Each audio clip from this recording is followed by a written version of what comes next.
ఈరోజు కర్రీ వెంకటరమణ గారి జ్ఞాపకార్థం వారి కుమార్తె అయినటువంటి కర్రీ సంతోషలక్ష్మి గారు మీరందరూ కూడా సంతోషంగా ఉండాలని ఆవిడని జ్ఞాపకం చేసుకుంటూ ఈరోజు మన చెక్లూరుపేట పట్టణంలో ఉన్నటువంటి ఈ సాయి ప్రశాంతి వృద్ధాశ్రమంలో ఇక్కడ ఉండేటువంటి వృద్ధులందరూ కూడా తన కుటుంబ సభ్యులుగా భావించి తను ఇక్కడ లేకపోయినప్పటికీ మరి పాస్టర్ ప్రసన్నబాబు గారి ఆధ్వర్యంలో మరి యేసుతో సహవాసం గ్రూప్ సభ్యురాలు మరి దాన్ని నడిపించేటువంటి జాన్ వెస్లీ గారి నాయకత్వంలో అనేక సేవా కార్యక్రమాలు చేస్తూ ఉన్నారు. మేము ఇటీవల కాలంలో పూట గడగనటువంటి వాళ్ళకి దాదాపు 3-4 నెలవారీ సరుకులు ఇవ్వడం జరిగింది.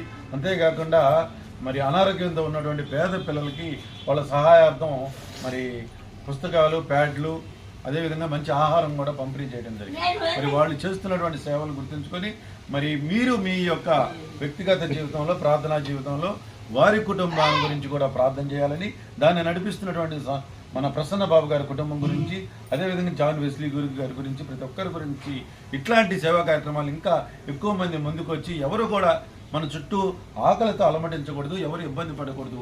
ఇటువంటి ఆశ్రమాలు నడిపిస్తున్నటువంటి వాళ్ళకి మేడం గారు లాంటి వాళ్ళందరికీ కూడా మనోధైర్యాన్ని, సపోర్ట్ ఇవ్వాలని ఈరోజు ఈ కార్యక్రమాన్ని ఇక్కడ ఏర్పాటు చేయడం జరిగింది. ఈ కార్యక్రమానికి మరి కల్పించినటువంటి ఆశ్రమ నిర్వాహకులకి మీ అందరూ కూడా భగవంతుడు మంచి ఆయురారోగ్యాలు ఇవ్వాలని, సంతోషంగా ఉండాలని, ఈ ఆహారం మీకు శక్తినివ్వాలని కోరుకుంటూ సెలవు తీసుకుంటా ఉంటాను.